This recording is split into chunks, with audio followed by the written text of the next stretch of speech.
Ya, salam semuanya. Ya, mari saudara-saudara pusatkan hati untuk dengarkan firman Allah.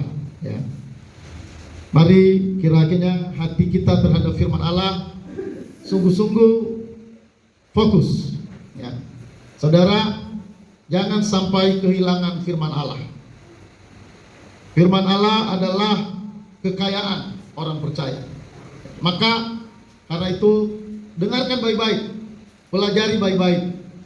Saudara, pada saat ini tema firman Allah yaitu kematian dan kekekalan manusia. Ya, itu judulnya. Kematian dan kekekalan manusia. Saudara, di tengah-tengah situasi sekarang kita melihat bahwa banyak orang ketakutan. Ya. Bahkan banyak orang takut, banyak orang mati karena takut. Nah, saudara, bagi kita sebagai orang yang percaya, perhatikan, saudara, kematian itu bukanlah hal yang menakutkan. Tapi bagi orang percaya, kematian itu adalah keuntungan. Kematian itu adalah pertemuan dengan Allah. Kematian itu adalah berharga bagi setiap kita orang percaya. Jadi persoalannya, apakah saudara orang percaya atau tidak? Kalau bukan orang percaya, maka kita tidak bisa menikmati kematian itu sebagai sesuatu yang menguntungkan. Ya. Bagi orang yang tidak percaya pada Yesus, kematian adalah hal yang mengerikan. Sehingga banyak orang walaupun sudah tua, saudara, masih ketakutan untuk menghadapi kematian. Anak Tuhan tidak perlu takut menghadapi kematian. Mati kapan saja tidak perlu takut. Mau mati dengan cara apa? Mati misalnya karena corona, atau mati dengan kecelakaan dan sebagainya. Apapun bentuk kematian, kematian itu tidak pernah menakutkan bagi orang percaya yang sejati. Karena orang percaya sejati, dia tahu kalau dia mati, dia akan bertemu dengan Tuhan Yesus.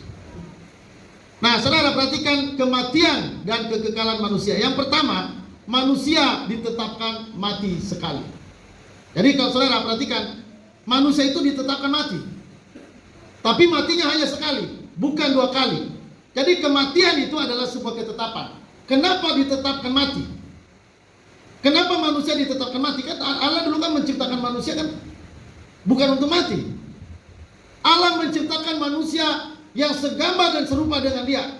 Dan Alkitab berkata bahwa Allah melihat bahwa manusia itu adalah sangat baik. Tetapi kenapa pada suatu saat itu ada kematian? Saudara, memang kematian itu tidak dirancang. Ya, tidak dirancang manusia untuk mati, tapi manusia itu, saudara, dirancang itu untuk hidup sebenarnya tanpa kematian. Tetapi saudara, perhatikan, karena manusia jatuh dalam dosa, sehingga kematian pun itu muncul. Kematian datang karena dosa. Walaupun memang Allah menetapkan kematian, tapi Allah tidak pernah menghendaki kematian. Allah memang yang menetapkan kematian. Allah memang yang mengizinkan kematian. Ya. Tetapi saudara, sebenarnya Allah tidak pernah menginginkan kematian. Jadi karena saudara manusia jatuh dalam dosa, maka oleh hukum Allah, hukum yang tidak bisa dibantah, manusia itu harus mati. Seperti apa kata firman Tuhan yang tidak bisa berubah kepada Adam, kalau kau makan buah ini, maka engkau akan mati. Artinya kalau tidak makan tidak ada kematian. Tapi karena melakukan pelanggaran sehingga muncullah yang namanya kematian. Tapi saudara, perhatikan ya, sebenarnya manusia itu dirancang di dalam kekekalan, untuk hidup kekal. Ya. Manusia itu dirancang untuk hidup kekal. Maka walaupun manusia mengalami kematian, saudara, itu sebenarnya kematian itu, saudara, itu bukanlah akhir daripada kehidupan. Kematian itu hanya sifatnya sementara. Saudara, itu sebenarnya sifatnya peralihan. Saudara, kematian itu artinya mengalihkan kita atau membawa kita pada sebuah hidup yang di alam baru. Ya, jadi sebenarnya walaupun manusia mati, tapi sebenarnya manusia itu tetap hidup. Ya, manusia itu tetap berlangsung kehidupannya, tidak pernah berhenti, tidak pernah lenyap manusia itu. Walaupun manusia mati, tetapi sebenarnya dalam kematian itu sebenarnya dia masih tetap hidup. Sebenarnya manusia itu masih tetap ada. Keberadaan manusia itu sejak lahir, manusia itu diciptakan dalam kekal untuk menjadi orang kekal, menjadi pribadi kekal. Makanya kita lihat dalam Ibrani pasal 9 ayat 27. Ya, saudara, dikatakan, dan sama seperti manusia ditetapkan untuk mati hanya satu kali saja, dan sesudah itu dihakimi. Dihakimi artinya masih ada penghakiman. Mati, habis itu penghakiman. Penghakiman itu menunjukkan bahwa masih ada kehidupan. Kalau mati tidak dihakimi, habis berarti. Tapi persoalannya dikatakan tetapkan mati sekali, dan sesudah itu dihakimi. Artinya bahwa ada kehidupan yang akan dilanjutkan. Ya, tinggal dihakiminya bagaimana? Ya. Nah, saudara, jadi perhatikan bahwa ayat ini menunjukkan bahwa manusia ditetapkan mati sekali. Ya.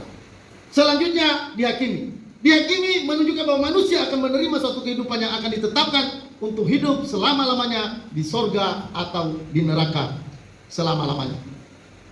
Jadi mati berarti yang manusia mati, saudara, habis itu dihakimi. Kapan penghakiman? Itu habis mati. Kalau saudara mati, nggak perlu menunggu hari terakhir baru saudara dihakimi, tidak. Saudara habis mati langsung dihakimi. Ini dihakimi pribadi lepas pribadi. Setiap orang mati langsung dihakimi. Bagaimana dihakiminya? Saudara, di situ ada perpisahan. Ada orang mati nanti yang akan dipisahkan masuk ke sorga. Ada orang yang mati langsung dimasukkan ke neraka. Berarti sudah terjadi penghakiman. Jadi jangan berpikir bahwa penghakiman itu nanti. Penghakiman itu sudah berlangsung. Setiap orang mati langsung dihakimi. Mau dihakimi kemana? Mau di neraka atau mau di sorga?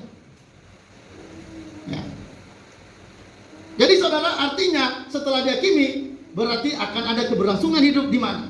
Mau di sorga atau di neraka. Itu semua adalah ketetapan Allah. Jadi Allah tetapkan orang mati, yang kedua Allah tetapkan orang dihakimi. Ditetapkan di mana? Di sorga atau di neraka. Ingat khotbah saya minggu kemarin bahwa orang yang mati langsung ke sorga atau ke neraka. Jadi tidak ada orang yang mati itu lalu jadi gentayangan. Ya, ada seorang dulu pengajar Alkitab, dia bilang orang mati rohnya kemana-mana. Alasannya kenapa? Karena dikatakan karena Allah itu adalah roh. Jadi karena Allah itu roh, manusia itu roh, ya berarti Allah itu juga, manusia itu juga sama seperti Allah di mana-mana. Nah, inilah pengajaran yang ngawur karena itu orang tidak belajar. Menyampaikan firman Tuhan tanpa belajar, akhirnya menyesatkan. Nah, saudara perhatikan bahwa orang mati ditetapkan sekali, habis itu akan dihakimi. Dihakimi berarti akan menuju kemana? Akan menuju ke sorga atau menuju ke neraka. Ingat, kalau orang sudah sampai di neraka dan di sorga, tidak ada lagi tempat-tempat yang bisa berpindah-pindah. Itu artinya sorga adalah tempat yang menetap selamanya bagi orang percaya, dan neraka adalah tetap menetap selamanya bagi orang yang tidak percaya. Ya, jadi ini perlu diperhatikan. Jadi nanti kalau orang sudah sampai di sorga, itu dia nggak akan pernah bisa pindah lagi. Firman Tuhan berkata bahwa ada jurang pemisah antara engkau dan kami, kata Abraham. Ada jurang yang tidak bisa terseberangi. Ada jurang yang tidak bisa dilewati, dilangkahi. Jurang yang sangat dalam, tidak bisa dilewati. Mau pakai apa nanti? Mau pakai jembatan apa? Mau bangun jembatan untuk ke neraka, ke sorga? Nggak ada. Ya. Mau bangun jalan tol, tidak ada jalan ke sana. Kalau orang sudah sampai ke sana, selamanya di sana. Kalau orang sudah sampai di neraka, selamanya di neraka. Maka yang paling penting, bagaimana engkau hidup hari ini, menentukan. Jadi selama kita hidup, itu berarti menentukan apa tempat yang akan kita tempati nanti. Maka selama masih hidup, itu berarti adalah kesempatan untuk bertobat. Kalau kesempatan itu sudah berakhir, lonceng sudah berbunyi untuk memanggil saudara, maka tidak ada lagi kesempatan untuk bisa berubah. Jadi kesempatan untuk bisa berubah itu adalah hanya waktu masih hidup, masih bernafas. Kalau Anda masih bernafas, itu artinya kesempatan bagi Anda untuk percaya pada Yesus, ya, yang memberikan anugerah keselamatan kepada kita. Jadi saudara, perhatikan ini baik-baik. Kalau orang belum percaya pada Yesus, maka itu artinya kalau dia mati, tidak ada kesempatan bagi dia untuk bertobat. Maka orang mati tidak perlu didoakan, karena kalau sudah mati itu tinggal penghakiman. Mau berubah bagaimana? Kita berdoa supaya diterima di sisi Allah. Oh Tuhan, saudaraku atau bapakku yang sudah meninggal, mudah-mudahan diterima di sisi Allah. Subhanahu wa ta'ala. Tidak ada. Kalau sudah mati, tidak perlu mendoakan orang mati. Ya, kenapa? Karena orang mati sudah dihakimi. Halo, amin? Kalau sudah hak penghakiman, kalau orang mati berarti penghakiman. Kalau sudah ditetapkan penghakiman, tidak ada perubahan lagi. Itu artinya Tuhan Tuhan menetapkan orang mati sekali, berarti juga hidup sekali. Hidup sekali, mati sekali, dihakimi sekali. Ya, maka saudara, ini hal yang mengerikan. Kalau kita belum mengambil keputusan untuk mengikut Tuhan Yesus, hal yang sangat mengerikan. Ada orang-orang bilang, wah saudara-saudara ini, saudara kita yang sudah mati ini, dia diterima di pangkuan Abraham. Belum tentu. Ya, belum tentu. Saudara, kita tidak tahu apakah dia orang percaya atau tidak waktu dia masih hidup. Ya. Jadi hati-hati sekali. Ya, hati-hati. Kenapa? Karena kalau sudah penetapan mati ini sekali, maka itu akan menjadi satu paket dengan penghakiman.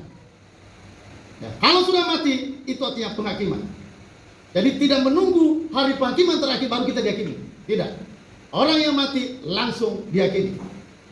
Kalau bisa kita baca ini, dan sama seperti manusia ditetapkan mati hanya satu kali saja, dan sesudah itu dihakimi. Ini saudara, ini tidak putus ini ayat ini. Ini ada dalam satu kalimat. Dikatakan mati sekali, mati hanya satu kali saja, dan sesudah itu dihakimi. Habis itu dihakimi, nggak ada lagi. Maka saya bilang nggak perlu mendoakan orang mati, karena udah selesai. Orang mati itu sudah selesai, artinya selesai, sudah dihakimi. Mau dirubah nggak bisa. Kalau saudara ingin merubah setelah dihakimi, itu hanya penyesalan seumur hidup. Ya, itu penyesalan seumur hidup kalau Anda baru menyesal setelah saudara mati. Lebih bagus menyesal sebelum mati. Ya, jadi perhatikan manusia itu dilahirkan untuk hidup dalam kekekalan selamanya.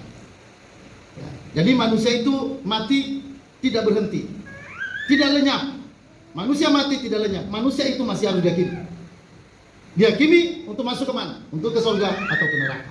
Banyak orang tahu neraka. Banyak orang tahu bahwa dia akan mati. Banyak orang tahu bahwa dia akan ada surga, ada neraka. Tapi anehnya sudah tahu, tapi kenapa nggak bertobat sungguh-sungguh? Ya. Kenapa nggak mau berubah? Padahal tahu bahwa ada surga, ada neraka. Manusia akan mati. Tanya semua orang.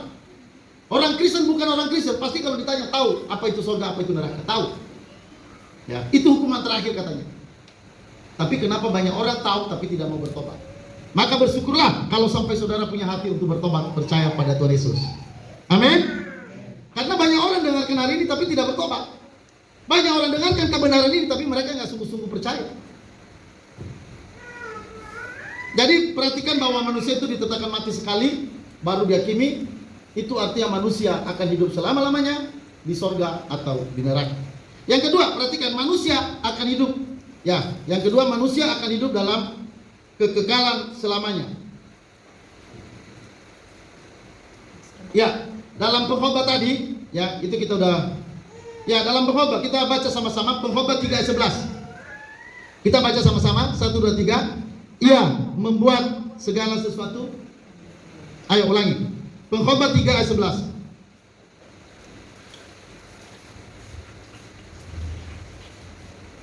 Oke, kita baca sama-sama. 1 2 3. Ia membuat segala sesuatu indah pada waktunya.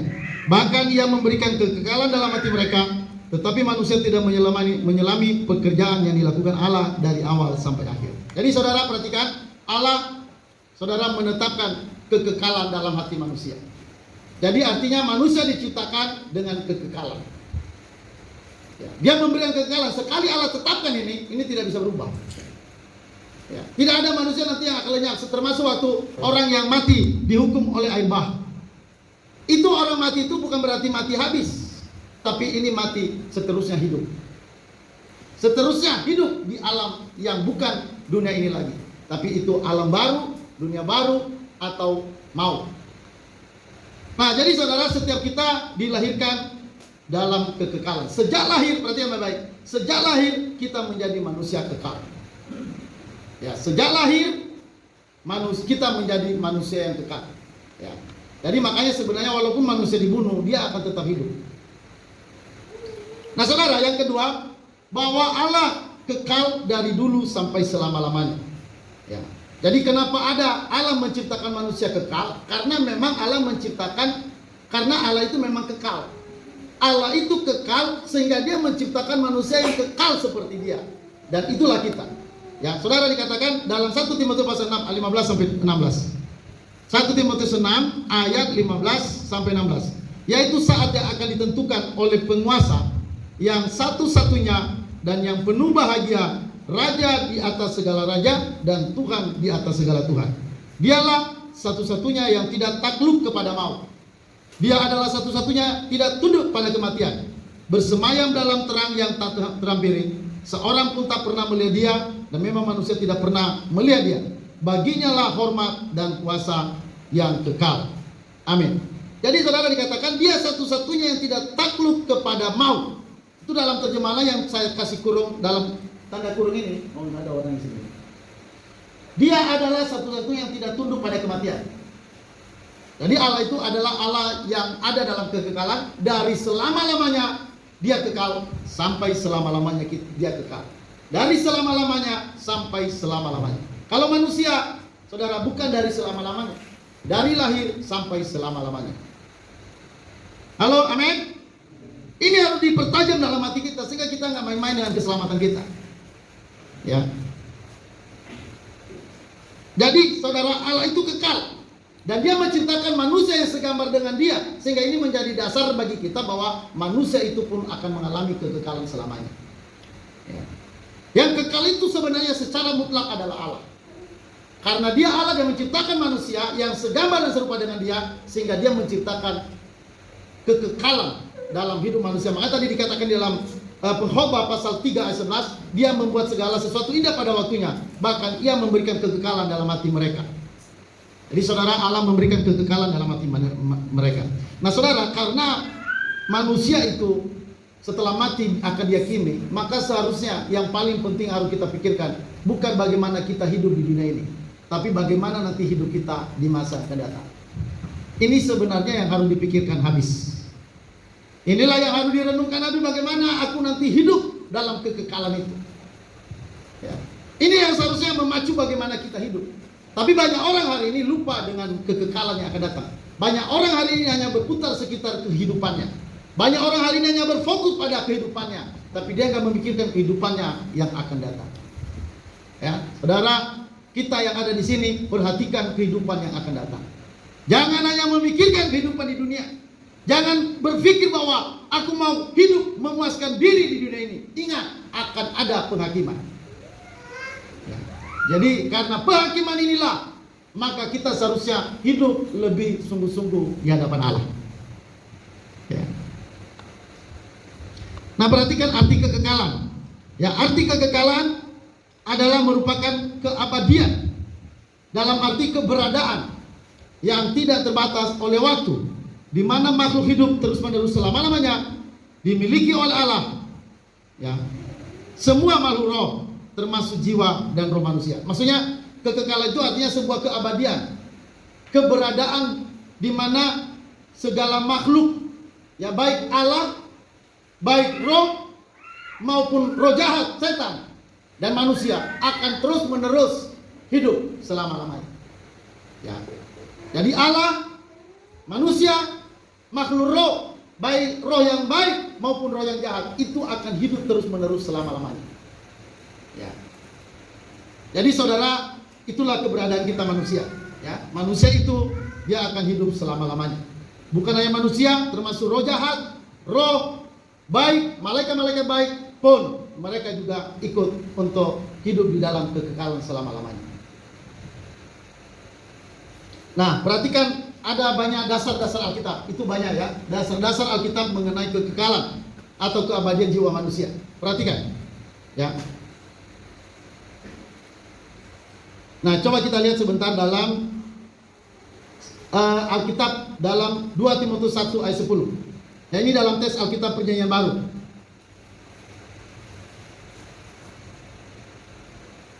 Ya, kita boleh baca sama-sama. Di atas boleh lihat 1, 2, 3. Dan yang sekarang dinyatakan oleh kedatangan juru selamat kita Yesus Kristus, yang oleh Injil telah mematahkan kuasa maut dan mendatangkan hidup yang tidak dapat binasa. Ya. Nah, perhatikan kata di sini dikatakan, dan yang oleh Injil telah mematahkan kuasa maut dan mendatangkan hidup yang tidak dapat binasa. Ya, dalam terjemahan King James Version, dan telah membawa hidup dan ketidakbinasaan kepada terang melalui Injil. Ya. Itu yang digarisbawahi tadi, itu dalam terjemahan King James Version, dan telah membawa hidup dan ketidakbinasaan kepada terang melalui Injil. Jadi saudara, di sini kita melihat bahwa ada hidup yang tidak bisa binasa, hidup yang terus-menerus selama-lamanya. Nah, ini tentunya bagi orang percaya khususnya. Bagi orang percaya pada Yesus, Allah sudah mematahkan kuasa maut dan mendatangkan hidup yang tidak dapat binasa atau ketidakbinasaan kepada orang yang percaya. Jadi kalau Anda percaya pada Yesus hanya karena anugerahnya saudara selamat, maka itu artinya Anda adalah seorang yang pasti diselamatkan.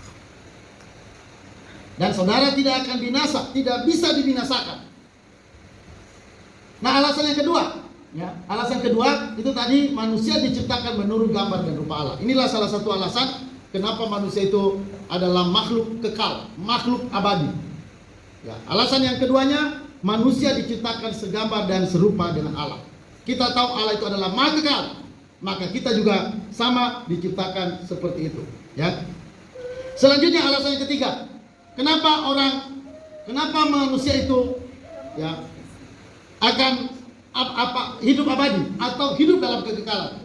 Ya. Yang perhatikan yang ketiga, alasan ketiga, dalam Alkitab mengajarkan bahwa orang mati akan pergi ke Seol. Nah, apa itu Seol? Seol itu artinya dunia orang mati. Kadang-kadang dalam Alkitab dituliskan kuburan. Ya, kata kuburan itu kalau ada bertemu dalam Alkitab bahasa Indonesia, itu ada kata kuburan, itu sebenarnya dalam bahasa aslinya itu Seol. Seol itu dunia orang mati. Nah, orang mati, saudara, dikatakan akan pergi ke Seol. Kita baca dalam Ulangan 32 ayat 22. Saya baca. Perhatikan ayat ini. Sebab api telah dinyalakan oleh murkaku dan bernyala-nyala sampai ke dalam kebagian dunia orang mati atau Seol yang paling bawah. Api itu memakan bumi dengan hasilnya dan menghanguskan dasar gunung-gunung. Ya. Jadi dikatakan di sini dunia orang mati.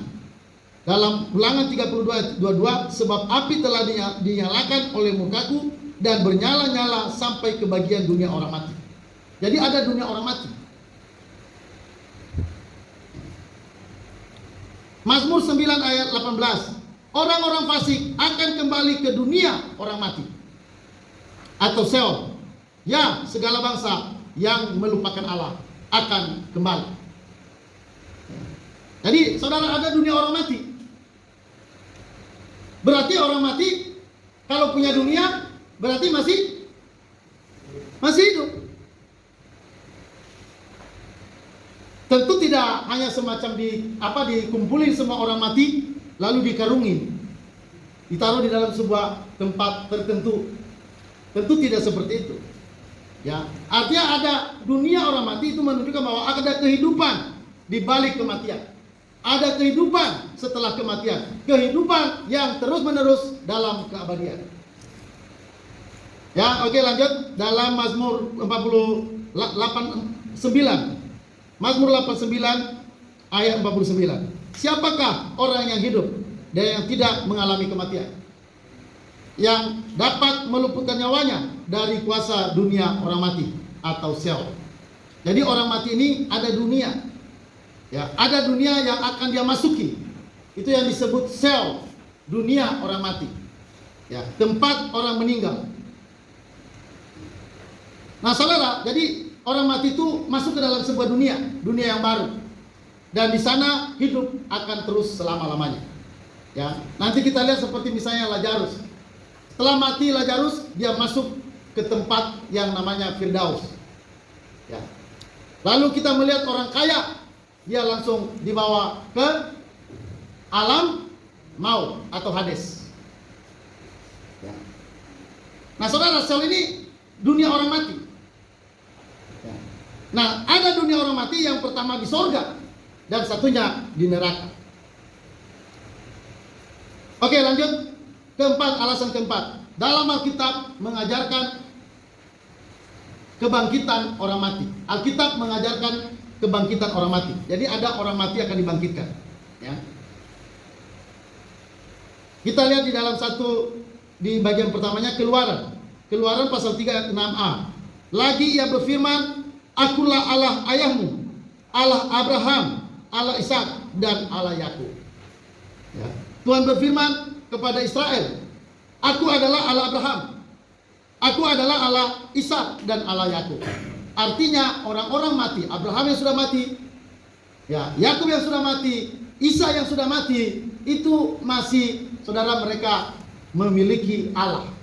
Ya, makanya dikatakan tadi, Aku adalah Allah Abraham, Aku adalah Allah Ishak dan Allah Yakub. Artinya orang mati itu masih bertuhan, orang mati itu masih punya Allah. Berarti mereka masih hidup. Makanya Tuhan menyatakan diri, Aku adalah Allah Abraham, Abraham yang sudah mati. Aku adalah Allah Yakub, Yakub yang sudah mati. Nah, ini hal yang harus diperhatikan. Ya, apalagi seperti saat-saat sekarang kita melihat saudara kematian di mana-mana. Ya, menjemput. Lonceng di mana-mana untuk memanggil setiap orang hari-hari ini berbunyi keras. Ya. Kalau bunyi sangkakala, aku ada. Kan ada lagunya kan? Kalau bunyi sangkakala, kalau bunyi sangkakala, kalau bunyi sangkakala, kalau bunyi sangkakala ku ada.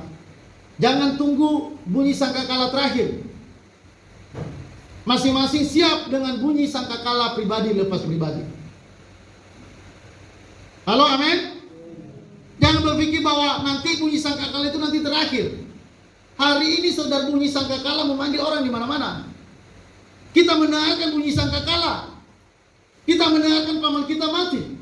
Kita mendengarkan opung kita lagi pergi ke rumah bapak katanya. Di koran nih kan rest of apa? Peace. Ya. Saudara, ini lagi bunyi sangkakala. Lonceng lagi berbunyi memanggil setiap kita. Bagi kita yang masih hidup, kalau belum dipanggil, saudara kita lebih dulu dipanggil. Itu artinya kita juga, ya, artinya bahwa bunyi sangkakala bagi kita masing-masing itu artinya semakin dekat.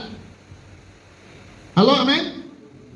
Ya, kalau kita mendengarkan hari ini di mana-mana mati, di mana-mana orang pergi melayang, hilang lenyap, saudara, itu artinya bahwa bunyi sangkakala, lonceng sangkakala itu sedang berbunyi di mana-mana. Jangan saudara tidak mendengarkan bunyi itu. Jangan kita melihat di sana berapa orang mati di Malaysia.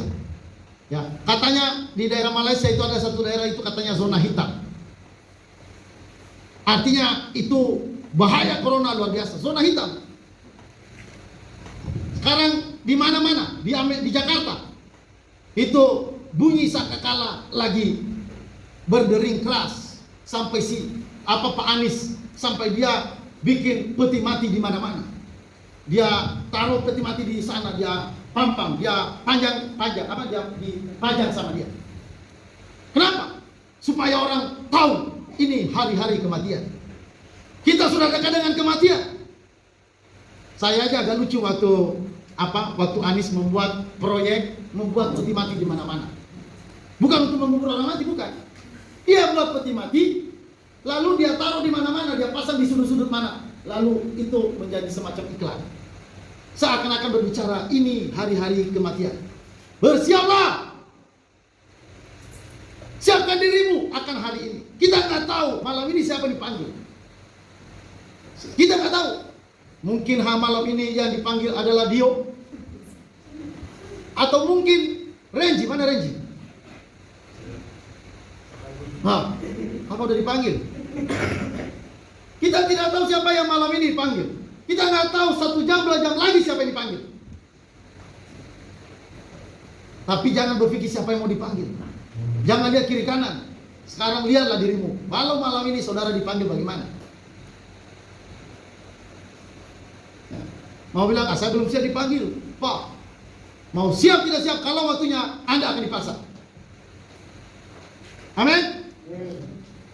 Ada juga orang saudara udah mau kepingin mati, dia minta sama Tuhan, Tuhan panggil saya.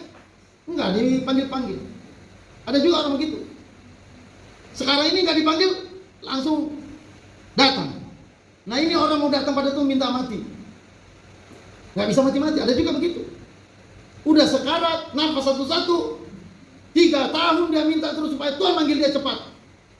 Tapi Tuhan tidak manggil-manggil. Tuhan tidak jemput-jemput.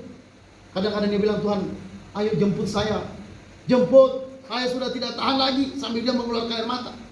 Saya pernah melihat itu seorang bapak-bapak yang menangis. Setiap hari dia minta dijemput. Ya, sampai dia bosan, minta dijemput Tuhan. Tuhan tidak datang-datang. Akhirnya dia marah sama Tuhan. Dia bilang, Tuhan, kalau engkau tidak jemput saya akan pulang sendiri. Dalam hati saya, mau pulang kemana dia? Ada juga orang begitu. Ya. Nah saudara, kalau kita melihat sekarang ini masa pemanggilan, ya ini agak universal pemanggilannya. Ini bukan hanya 1-2 yang dipanggil, tapi kadang-kadang di satu tempat dipanggil, sekaligus satu rumah dipanggil. Ya, ada kadang-kadang 1 desa separuh dipanggil. Saudara, ini sebenarnya bunyi yang lonceng yang lagi keras memanggil setiap kita. Ya. Maka kalau bisa sih sering nyanyi lagu tadi itu.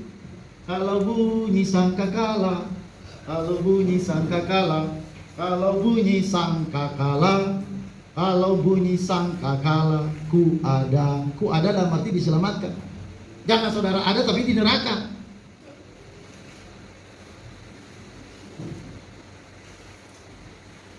Ya, jadi kita melihat bahwa orang mati itu masih hidup. Ternyata Alkitab menunjukkan bahwa Abraham yang sudah mati, ya, dia menyembah Allah. Dia masih memiliki Allah. Tuhan mengaku bahwa Abraham yang sudah mati itu dikatakan, akulah Allahnya. Aku adalah Allah Abraham yang sudah mati. Aku adalah Allah Yakub yang sudah mati. Aku adalah Allah Ishak yang sudah mati. Jadi masih ada kehidupan di balik kematian. Setelah mati itu artinya hidup dalam kekekalan selamanya. Ya, kita di mana? Di surga atau di neraka? Kalau di surga selama-lamanya di surga, kalau di neraka selama-lamanya di neraka. Maka yang paling penting hari ini, apakah Anda sudah percaya Yesus atau belum? Apakah Anda sudah sungguh-sungguh bahwa Anda diselamatkan oleh anugerahnya atau tidak? Oke, yang selanjutnya, ya, saya baca dalam bagian 4 bahwa dalam Alkitab, ya, mengajarkan ajaran kebangkitan orang mati, bahwa ada kebangkitan orang mati. Ya, dikatakan di dalam Yesaya 26 ayat 19. Ya Tuhan, orang-orang-Mu yang mati akan hidup pula. Mayat-mayat mereka akan bangkit pula. Hai orang yang sudah dikubur di dalam tanah, bangkitlah dan bersorak-sorai, sebab embun Tuhan ialah embun terang, dan bumi akan memberikan arwah kembali. Nah perhatikan, akan ada kebangkitan orang mati.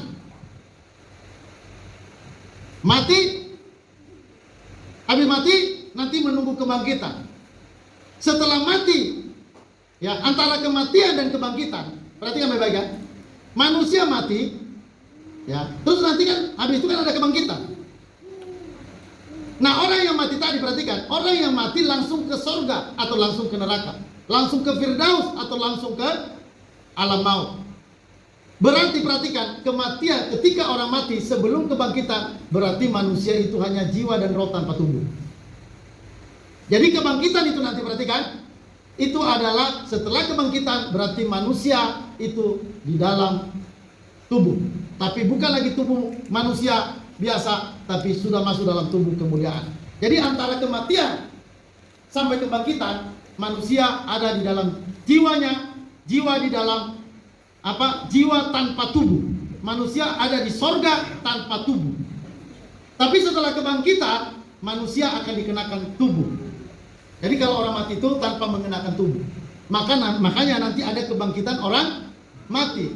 Artinya pada hari kebangkitan itu secara keseluruhan semua manusia mengenakan tubuh. Maka dikatakan di sini, ya Tuhan, orang-orangmu yang mati akan hidup pula, mayat-mayat mereka akan bangkit pula. Hai orang-orang yang sudah dikubur di dalam tanah, bangkitlah dan bersoraklah, sebab embun Tuhan ialah embun terang, dan bumi akan melahirkan arwah kembali. Jadi manusia yang tanpa roh tadi di dalam Firdaus, itu nanti pada hari kebangkitan akan mengenakan tubuh. Tapi tetap di sana, sudah tidak pindah lagi. Hanya bedanya sudah punya tubuh. Tubuh apa? Tubuh kemuliaan. Maka di sana sudah tidak ada dosa. Di sana sudah tidak ada penyakit. Karena tubuh kita bukan lagi tubuh yang bisa dimasukin penyakit. Tubuh kita, tubuh yang sudah tidak bisa lagi disentuh oleh penyakit, oleh maut, oleh masalah apapun. Maka inilah yang seharusnya kita nantikan. Tidak ada yang paling berharga yang perlu kita nantikan dan kita cari selama kita masih hidup. Bukan harta yang menjadi sesuatu yang lebih mulia buat kita. Yang lebih mulia bagi kita ketika kita ditempatkan di sorga yang kekal. Itu adalah hal yang lebih mulia. Kalau orang mati, dia tidak akan pernah bawa apa-apa. Mana ada orang mati, lalu dia bilang, saya mau mati, tapi saya mau membawa semua harta saya ke kuburan. Ya. Saudara, itu tidak ada. Tanah yang dia tinggalkan di daerah Tulamawan sana masih tetap tanah, tapi bukan lagi dia yang mati. Rumah yang dia punya di daerah Cermin, Padang Cermin, itu akan tinggal dan dia tidak bisa nikmati. Maka seharusnya orang harus siap dengan kematian. Jangan kita mengumpulkan harta hanya buat diri kita sendiri. Ingat, kematian itu tiba, maka tidak ada lagi gunanya harta. Firman Tuhan berkata bahwa harta tidak berguna pada hari kemurkaan. Jadi anak Tuhan seharusnya punya prinsip hidup bukan untuk memperkaya diri. Anak Tuhan hidup untuk memperkaya orang lain. Anak Tuhan hidup untuk memberkati orang lain, bukan memperkaya diri. Karena kalau kita memperkaya diri, sampai di mana kekayaan kita? Kalau kita mati, harta itu kita tidak bawa. Jadi lebih bagus kalau saudara masih hidup sebelum mati, harta itu sudah dibagi-bagikan untuk pekerjaan Tuhan. Halo, amin? Ya, saya bercita-cita saudara, tidak ada harta yang saya bawa mati. Jadi kalau saya ada harta hari ini, ya saya maksimalkan semua untuk pekerjaan Tuhan. Halo, amin? Bukan untuk memperkaya diri. Banyak orang hari ini membangun rumah besar, rumahnya ada 10 kamar, 3 tingkat, tapi yang ada selalu hanya 1 orang pembantu. Orangnya sendiri pergi ke Singapura. Saudara, untuk apa? Lebih bagus pakai itu untuk bangun sekolah Alkitab. Amin? Atau bangun pelayanan, organisasi pelayanan misi, sehingga ada orang-orang yang bisa pergi ke Kalimantan, ada orang-orang yang bisa pergi ke Nusa Kambangan, melayani orang-orang di sana. Kalau ada uang, itu lebih bagus diarahkan ke sana daripada kita hanya mengumpulkan buat diri kita. Ya, saudara, di dalam dunia ini Tuhan tidak akan pernah membiarkan kita mati kelaparan. Orang benar tidak akan pernah mati kelaparan. Jadi anak Tuhan bukan untuk mengumpulkan harta. Harta yang terkumpul itu harus dipersembahkan buat Tuhan, dari Tuhan, oleh Tuhan, dan untuk Tuhan. Ya, kita harus bertanggung jawab dengan apa yang kita punya. Oke saudara, jadi perhatikan bahwa dalam Alkitab diajarkan ada kebangkitan orang mati. Lanjut saudara, alasan yang kelima. Dalam Alkitab menunjukkan bahwa orang-orang benar yang mati menikmati persekutuan dengan Allah. Orang-orang benar yang mati menikmati persekutuan dengan Allah. Ya, jadi ini penting diperhatikan. Ya, saudara, dikatakan, saya baca dalam Mazmur 16 ayat 9 sampai 11. Sebab itu hatiku bersukacita dan jiwaku bersorak-sorak, bahkan tubuhku akan diam dengan tentram. Sebab engkau tidak menyerahkan aku ke dunia orang mati, dan tidak membiarkan orang kudusmu melihat kebinasaan. Engkau memberitahukan kepadaku jalan kehidupan. Di hadapanmu ada sukacita berlimpah-limpah, dan di tangan kananmu ada nikmat senantiasa. Ini setelah mati. Tadi dikatakan, bahkan tubuhku akan diam dengan tentram. Ini mati. Tubuhku akan diam dengan tentram. Ya, ini mati. Sebab engkau tidak menyerahkan aku ke dunia orang mati. Ini mengenai kematian. Dan tidak membiarkan orang kudusmu melihat kebinasaan. Kau memberitahukan kepadaku jalan kehidupan. Di hadapanmu ada sukacita berlimpah-limpah. Di tangan kananmu ada nikmat senantiasa. Jadi orang yang mati dalam Tuhan ada nikmat senantiasa. Makanya orang yang hidup dalam Tuhan itu miskin pun tidak takut. Kenapa? Karena itu nanti semua akan tergantikan di sorga. Halo, amin? Ya. Banyak orang kadang-kadang hanya mikirin kemiskinan, hanya mikirin kesusahannya. Dia nggak pikirin sorga yang mulia yang akan disediakan Tuhan buat dia. Hanya mikirin kesusahan, hanya mikirin kekurangan. Saudara berhenti memikirkan itu. Jangan pikirkan itu. Pikirkan apa yang Allah sediakan bagimu. Firman Tuhan berkata, penderitaan yang zaman sekarang tidak ada artinya dengan kemuliaan yang akan diberikan Tuhan kelak. Kalau misalnya sampai kita miskin misalnya, itu artinya Tuhan mau memberikan kekayaannya yang berlimpah kepada kita. Maka jangan hanya memikirkan diri, jangan hanya memikirkan kesusahanmu sendiri. Pikirkanlah sukacita yang Tuhan sediakan bagimu di dalam kerajaannya. Mazmur 17 ayat 15. Tetapi aku dalam kebenaran akan kupandang wajahmu, dan pada waktu bangun aku akan menjadi puas dengan rupamu. Jadi saudara, ada persekutuan dengan Tuhan. Walaupun kita sudah mati, kita puas dengan wajah Tuhan. Kita puas dengan pertemuan dengan Tuhan. Ya, maka orang yang sudah di surga itu tidak pernah ada air mata lagi. Orang yang sudah di surga itu tidak ada lagi sakit penyakit dan tidak ada kematian lagi di sana. Makanya seharusnya setiap orang berpikir, ya, merenungkan hal ini dan bergairah untuk menjalani hidup hari ini. Kenapa banyak orang nggak bergairah hidupnya hari ini? Karena dia nggak memikirkan surga yang mulia. Dia hanya memikirkan kesusahannya di bumi. Dia hanya memikirkan dirinya. Dia hanya memikirkan kepahitannya, sakit hatinya.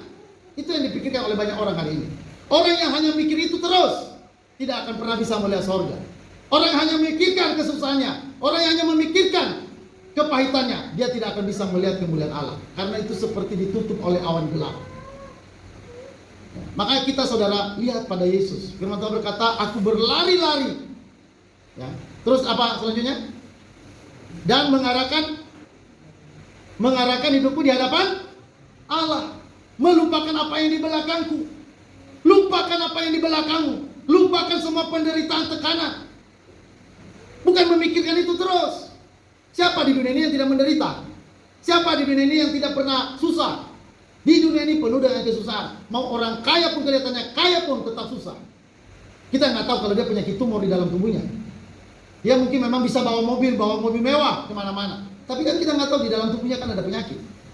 Kita nggak tahu kan suami istri mungkin tidak harmonis. Jangan hanya mikirkan keenakan orang itu. Lebih bagus pikirkan kebaikan Allah. Pikirkan apa yang Allah sediakan bagimu. Penderitaan yang kamu alami sekarang ini bukanlah penderitaan yang sebanding dengan kemuliaan yang akan diberikan kelak. Kalau engkau menderita, itu artinya bahwa Allah sedang mengarahkan pandanganmu kepada kemuliaannya di sorga. Ya, jadi jangan pikirkan penderitaan, tapi pikirkan kemuliaan Tuhan. Ya, seperti Paulus berkata, aku melupakan apa yang di belakangku dan mengarahkan diri kepada apa yang di hadapanku. Berlari-lari kepada tujuan, yaitu panggilan surgawi. Makanya orang-orang yang memikirkan panggilan surgawi, saya percaya hidupnya selalu sukacita. Halo, ada amin? Mudah senyum. Ya, coba lihat, coba sering-sering berkaca. Ya, berkaca di cermin. Lihat, coba hitung satu hari itu berapa lama Anda murung setiap hari. Lebih banyak mana, murung atau sukacita? Dulu si Sandi ini waktu masih SD, kita latih dia supaya dia bisa ketawa. Susah sekali. Ya, kita latih, ayo Sandi ketawa. Hahaha. Latihan lagi. Coba lagi. Gaya-gaya beda, tapi masih kaku. Berkali-kali kita latih, masih ingat tadi? Sudah lupa daratan ya. Ya, pernah itu kita latih orang ketawa. Salah satu sandi, saya ingat sekali sandi itu dilatih untuk ketawa berkali-kali. Nggak bisa ketawa. Tapi puji Tuhan kalau hari ini kalau kita lihat ketawa bisa dari sini dia ketawa bisa sampai ke pos kambing sana. Kalau dia ketawa. Kadang-kadang bisa sampai di Polres tadi mana itu? Di Jalan Pejaten ya. Kalau dia ketawa, aduh udah luar biasa sekarang. Kalau dulu aku benar. Ini bukan bahwa mungkin dia udah lupa karena waktu itu masih kecil. Tapi waktu kita latih dia ketawa, itu susah benar. Bagi Anda yang susah ketawa, latih di depan cermin. Ya, saya dulu banyak melatih diri termasuk senyum. Susah kalau kita nggak terbiasa senyum, susah untuk senyum. Orang ketawa, kalau kita lihat dalam hati kita, gila ini. Padahal yang gila siapa?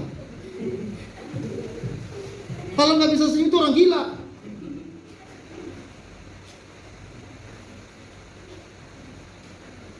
Nah, saudara, dalam Tuhan, walaupun kita belum ke surga sekarang, tapi dalam Tuhan, dalam persekutuan dengan Tuhan hari ini, Anda bisa sukacita. Saya dulu mencoba belajar bagaimana bersukacita. Saya melatih diri dengan banyak bernyanyi. Kalau saya kemana-mana itu nyanyi. Kenapa? Karena saya mencoba melatih diri sukacita. Karena tidak mudah untuk sukacita, apalagi dalam kekurangan. Tidak ada makanan, bisa nggak sukacita? Bisa sukacita nggak ada makanan?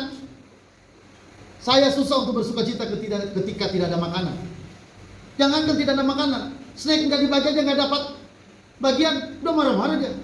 Wah, aku dianggap anak tiri di sini. Yang lain dikasih, saya nggak. Ini membeda-bedakan. Saudara, susah. Wah, kalau kita dalam kekurangan, susah untuk bersukacita. Apalagi dalam penderitaan, misalnya kita ada dalam tekanan, susah untuk ketawa, susah untuk berdoa. Maka latihlah dirimu.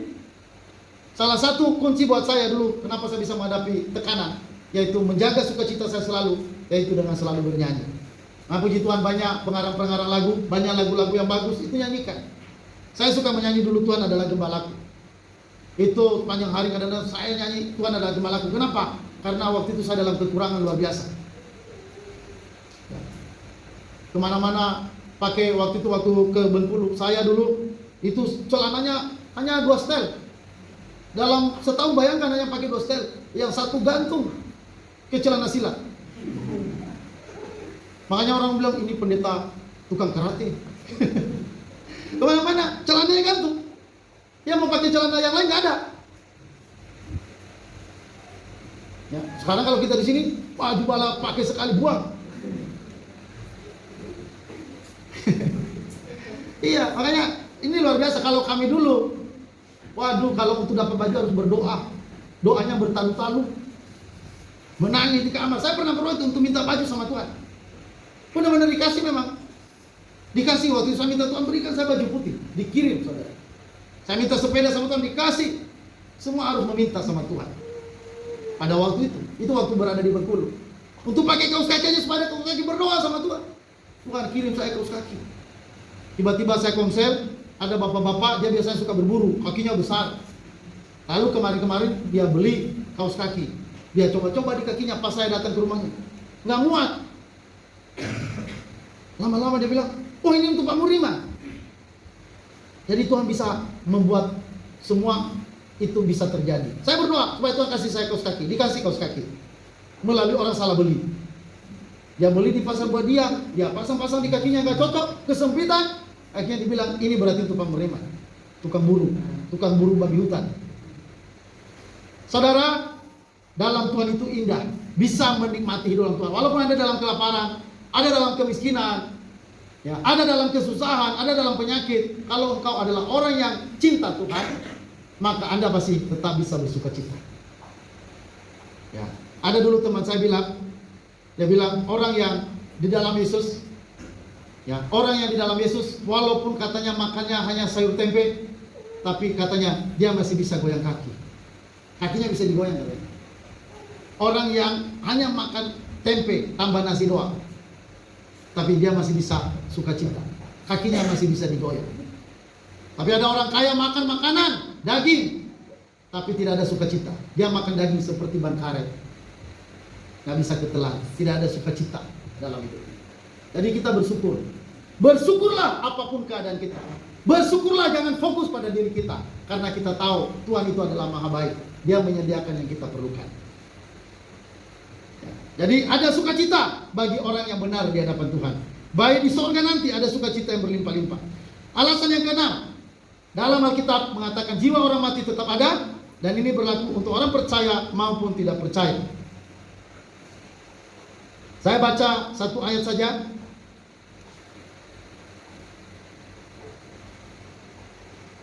Matius 10 ayat 8. Dan jangan kamu takut kepada mereka yang dapat membunuh tubuh, tetapi yang tidak berkuasa membunuh jiwa. Takutlah terutama kepada dia yang berkuasa membinasakan baik jiwa maupun tubuh di dalam neraka. Jadi saudara, ada neraka, di sana orang mati akan dijebloskan kalau dia bukan orang percaya. Jadi saudara, bahwa Alkitab mengajarkan bahwa orang mati itu selalu ada. Jadi tidak pernah ada orang mati berhenti, lenyap, habis. Orang saksi Yehova, dia punya pandangan orang mati yang fasik, yang jahat itu tidak akan dibangkitkan, dia juga tidak dimasuki neraka. Jadi lenyap, berakhir kehidupan orang yang jahat di dalam pandangan orang saksi Yehova. Dan ini adalah pandangan yang sesat. Nah saudara, buat orang percaya, dalam Yohanes 10:14 ayat 2-3, ini ayat terkenal. Di rumah Bapakku banyak tempat tinggal. Jika tidak demikian, tentu aku mengatakan kepadamu. Sebab aku pergi ke situ untuk menyediakan tempat bagimu. Dan apabila aku telah pergi ke situ dan telah menyediakan tempat bagimu, aku akan datang kembali dan membawa kamu ke tempatku, supaya di tempat di mana aku berada, kamu pun berada. Jadi Yesus sudah mendahului kita ke sana, dan dikatakan dia akan membawa kita ke sana. Nah saudara, yang terakhir saudara, siapkan hari kematianmu. Bagaimana menyiapkan hari kematian? Saudara, bunyi lonceng kematian hari ini itu sedang berbunyi di mana-mana. Suaranya begitu jelas hari ini. Ya. Begitu kedengaran di mana-mana. Di TV-TV kita mendengar kematian. Kita dengarkan di sana, di daerah-daerah, di negara-negara. Banyak orang takut berkumpul karena kematian dan kematian. Nah saudara, bagaimana kita menghadapi kematian kita? Saudara, latihlah dirimu untuk beribadah. Ya. Beribadahlah, layanilah Tuhan. Jangan fokus pada dirimu sendiri. Dikatakan dalam 1 Matius 4 ayat 8, latihan badani terbatas gunanya. Tetapi ibadah itu berguna dalam segala hal, karena mengandung janji, baik untuk hidup ini maupun untuk hidup yang akan datang. Ya, latihlah dirimu beribadah, sebab ibadah itu berguna bukan hanya untuk hidup ini, tapi untuk hidup yang akan datang, untuk hidup dalam kerajaan surga.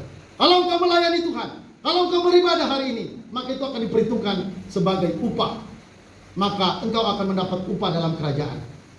Anda akan punya kedudukan, Anda akan punya jabatan, Anda punya kedudukan tinggi di dalam kerajaan Allah. Di surga itu ada upah. Maka karena itu, persiapkanlah kematianmu selama sebelum mati. Selama masih hidup, pakailah itu untuk waktu beribadah. Berikanlah waktu beribadah kepada Tuhan. Yang kedua, bagaimana mempersiapkan hari kematian kita? Saudara, pikirkan baik-baik. Apakah gunanya kamu memperoleh dunia? Firman Tuhan berkata, tapi nyawamu binasa. Apakah gunanya kamu memperoleh dunia? Punya itu, punya ini, punya jabatan, tapi mereka mencarinya dengan secara tidak halal atau haram. Firman Tuhan kata, apakah gunanya kamu memperoleh semua itu? Matius 16:26. Apa gunanya seseorang memperoleh seluruh dunia, tetapi kehilangan nyawanya? Dan apakah yang dapat diberikannya sebagai ganti nyawanya?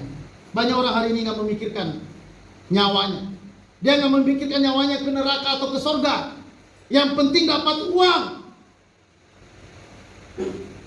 Tidak berpikir tentang nyawanya. Tidak berpikir tentang kehidupannya di surga atau di neraka. Mereka hari ini hanya ingin memperoleh dunia. Mereka hanya ingin memperoleh kedudukan. Mereka hanya ingin memperoleh harta, tanah, dan kekuasaan di mana-mana. Anak Tuhan, jangan tergoda dengan memperoleh seluruh harta. Lebih bagus sedikit tapi disertai kebenaran daripada banyak tetapi itu tidak membawa berkat dalam hidup kita. Halo, amin. Apakah gunanya harta itu bagi kita? Saudara, perhatikan tentang kegunaan harta. Amsal 11 ayat 4. Pada hari kemurkaan, harta tidak berguna, tetapi kebenaran melepaskan orang dari maut. Karena harta benda tidaklah abadi, apakah mahkota tetap turun-temurun? Harta benda tidak abadi. Pada hari kemurkaan, harta tidak berguna. Jadi saudara, kalau kita cari harta buat diri kita cukuplah, belajar cukup. Lebihnya itu dipakai untuk yang lain, untuk membantu orang, menyekolahkan orang, membangun pelayanan-pelayanan untuk orang lain, supaya banyak orang bisa dimenangkan buat Tuhan. Kalau kita cari harta, harta itu bukan buat diri kita. Itu harta itu buat orang lain. Buat Anda, cukupkanlah dirimu.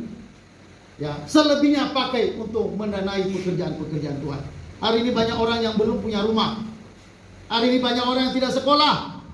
Hari ini banyak orang sakit, minta diobatin. Tapi banyak orang Kristen hari ini, mereka tidak peduli. Ada orang kita minta bantuan supaya bisa kita menolong orang lain yang sedang sakit. Tapi hanya mereka berkata, nantilah saya berdoa dulu. Saudara, itu hanya alasan untuk tidak memberi. Banyak orang tidak memakai kesempatan untuk membantu orang hari ini. Apa yang bisa Anda buat hari ini bantu orang, bantulah. Jangan biarkan waktu itu berlalu begitu saja. Karena ingat, harta pada hari kemurkaan tidak ada gunanya. Harta itu tidaklah abadi. Jadi buat anak Tuhan, harta itu hanya untuk pekerjaan Tuhan. Harta itu hanya untuk melayani dan bukan untuk pamer diri. Bukan untuk kebanggaan kita. Banyak orang hari ini punya itu untuk kebanggaannya. Anak Tuhan tidak. Anak Tuhan, jangan kau bangga karena kau punya harta. Jangan kau bangga karena jabatan. Dan jangan kau bangga karena banyak. Anda adalah seorang terkenal. Tapi kalau semua itu ada, pakailah itu untuk kemuliaan Tuhan. Untuk kebanggaan nama Tuhan. Bukan untuk kebanggaan Anda. Saya heran. Ada banyak orang punya ruko di mana-mana. Punya harta banyak. Tetapi mereka memberi untuk pelayanan. Mereka luar biasa pelit. Mereka luar biasa pelit. Kalaupun mereka memberi, paling hanya seupil mereka beri sama Tuhan. Mereka hanya beri segelintir sama Tuhan. Padahal mereka tidak tahu bahwa itu adalah dari Tuhan. Kalau sampai Tuhan memberi kita kekayaan, itu artinya Tuhan percayakan kita untuk kita menjadi sarana untuk menjadi pelayan-pelayan Tuhan melalui harta-harta yang kita punya. Saudara, kematian sedang berbunyi, sedang memanggil di mana-mana. Ada banyak orang sekaligus dipanggil 1000 orang. Kita nggak tahu hari ini berapa yang dipanggil. Ya mungkin 500 orang hari ini di seluruh dunia dipanggil. Ada yang mungkin hitungan 1000, kita nggak tahu. Saudara, itu artinya bahwa kematian akan datang. Karena itu, ini memperingati kita bahwa kita jangan fokus pada harta dunia. Jangan fokus pada harta dunia. Jangan fokus pada dirimu sendiri. Tapi fokuslah pada Tuhan. Layanilah Tuhan dengan segala apa yang Anda miliki. Karena kalau harinya tiba, maka saudara, tibalah penghakiman. Pada hari kematian datang, maka penghakiman pun datang. Nah, kalau penghakiman sudah datang, tidak ada lagi perubahan. Tidak ada lagi artinya penyesalan. Tidak ada lagi bilang, wah kenapa dulu saya tidak bertobat? Kenapa dulu saya tidak melakukan yang baik? Kenapa dulu saya tidak membantu? Itu adalah kata-kata terlambat. Itu air mata terlambat. Jangan seperti 5 gadis bodoh, terlambat. Tapi ini adalah kesempatan terus. Apa yang bisa buat? Buatlah. Lakukan yang baiklah. Bantulah kalau Anda bisa bantu. Berdoalah kalau Anda bisa berdoa untuk orang lain. Masa percaya apa yang Anda lakukan, itu berarti Anda sedang bersiap untuk hari kematian. Halo, amin. Ya, kita melihat di sini contoh orang bodoh. Lukas 12:20. Dikatakan, tetapi firman Allah kepadanya, hai engkau yang bodoh, hai engkau orang bodoh, pada malam ini juga jiwamu akan diambil daripadamu. Dan apa yang telah kau sediakan itu, untuk siapakah itu nanti? Ya. Hai engkau orang bodoh. Kenapa dibilang orang bodoh? Ini orang kaya. Dibilang bodoh kenapa? Karena orang kaya ini, dia kaya, dia menimbun harta berlimpah-limpah, lalu dia membangun gudang, lalu dia menyimpan hartanya, tidak habis untuk 10 turunan. Lalu Tuhan Yesus datang kepada dia dan berkata, "Hai engkau bodoh, kalau malam ini engkau nyawamu diambil, untuk apakah semua harta yang kamu punya itu?" Saudara, ini orang kaya benar-benar bodoh. Untuk apa coba harta disimpan? Kalau malam ini mati, kalau malam ini mati, maka untuk apakah itu disimpan? Tidak ada gunanya. Tapi kalau itu dibagikan selama dia hidup, dia besar upah di sorga. Besarlah upahmu di sorga. Sayang, hari ini banyak orang tidak peduli dengan kebenaran ini.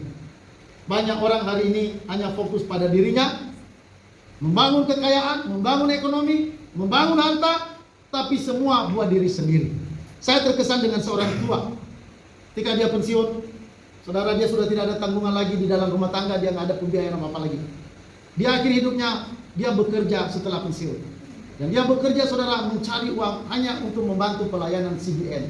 Waktu itu katanya per bulan dia dapat 15 juta per bulan. Dan semua uang 15 juta itu dipertaruhkan untuk pelayanan CBN. Yang sekarang ini ada soal di sini, itu pelayanan CBN. Ada seorang bapak tua, dia berjanji nanti setelah dia pensiun, seluruh apa yang dia punya dia pertaruhkan dalam pelayanan CBN. Kita nggak tahu, mungkin pendapatannya bertambah-tambah terus. Mungkin awalnya 15 juta, mungkin selanjutnya 100 juta, 200 juta, semua dipersembahkan. Saudara, kalau kita simpan, untuk apa juga itu? Jadi nggak ada gunanya penyimpanan begitu. Kalau kita simpan untuk perkembangan supaya bisa membantu orang, itu nggak apa-apa.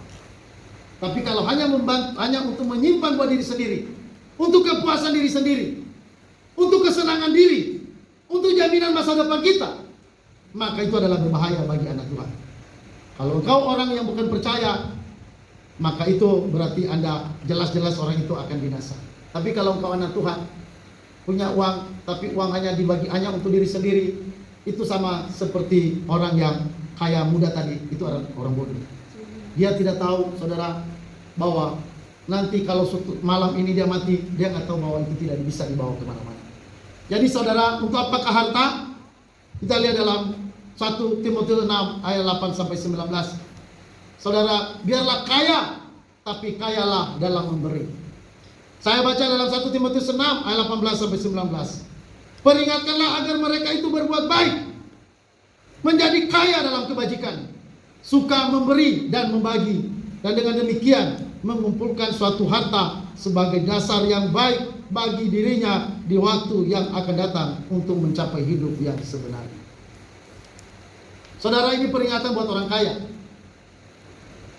Dikatakan peringatkanlah orang kaya, peringatkanlah agar mereka itu berbuat baik, menjadi kaya dalam kebajikan, suka memberi dan berbagi, dan dengan demikian mengumpulkan suatu harta sebagai dasar yang baik bagi dirinya di waktu yang akan datang untuk mencapai hidup yang sebenarnya, hidup dalam kekekalan.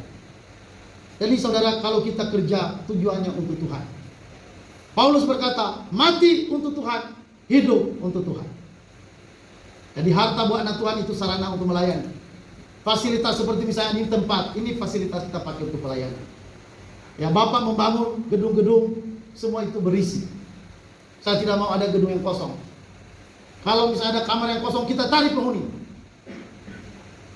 Halo, amin? Harus ada penghuninya. Jangan ada kamar yang nganggur, supaya nanti di surga kita punya banyak kamar. Amin? Ya. Nah saudara, jadi ini yang harus kita lakukan hari ini. Dan yakinlah kalau kita memberi, kita tidak akan pernah berkekurangan. Ada firman Tuhan berkata, ada orang menghemat luar biasa, tapi semakin berkekurangan. Tapi ada orang menyebarkan harta secara luar biasa, tapi mereka malah berkelimpahan. Hanya orang yang memberilah yang bisa menikmati kelimpahan. Hanya orang yang memberi dan memberi dan memberi, itulah yang bisa menikmati kelimpahan. Kalau pelit, tidak akan bisa.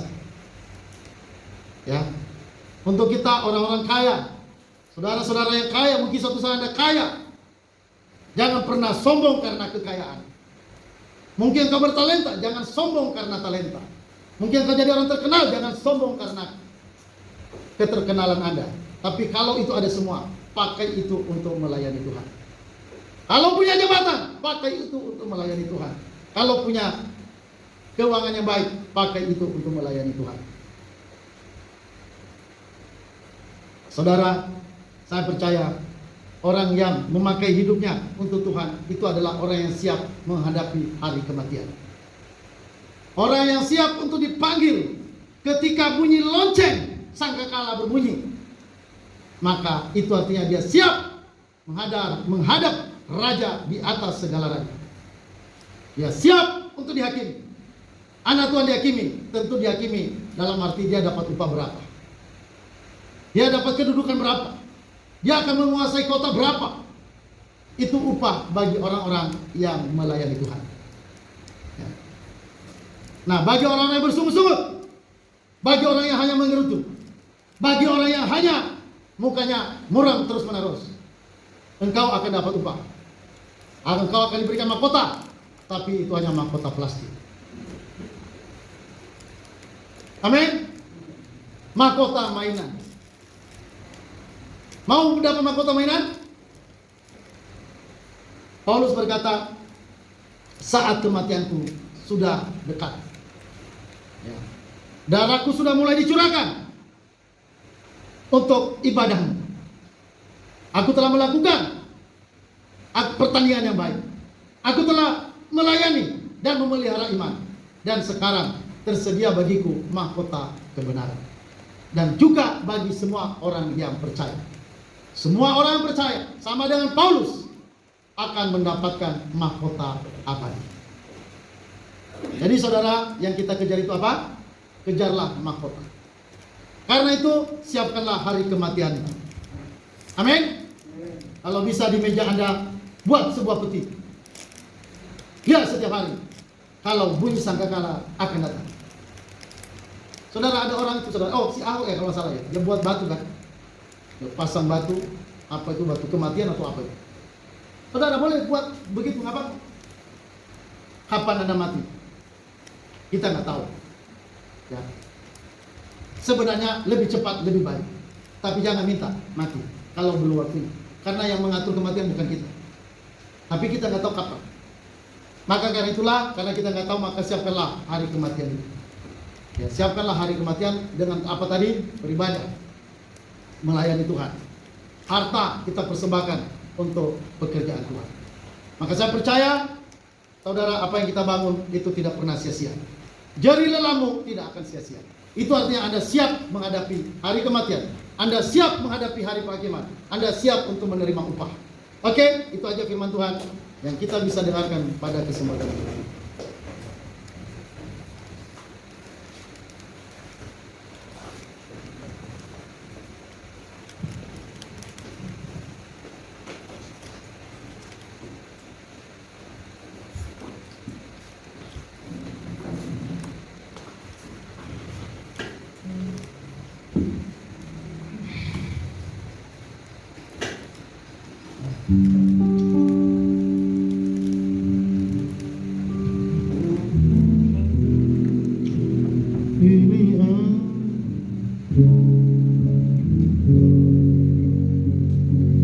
Ini aku bejanamu, betulah sesuai kehendakmu, untuk genapi firman-Mu. Oh Yesusku, jadikanku alat yang indah di mata-Mu, bejana sempurna seperti-Mu. Ini aku bejanamu, betulah sesuai kehendak-Mu.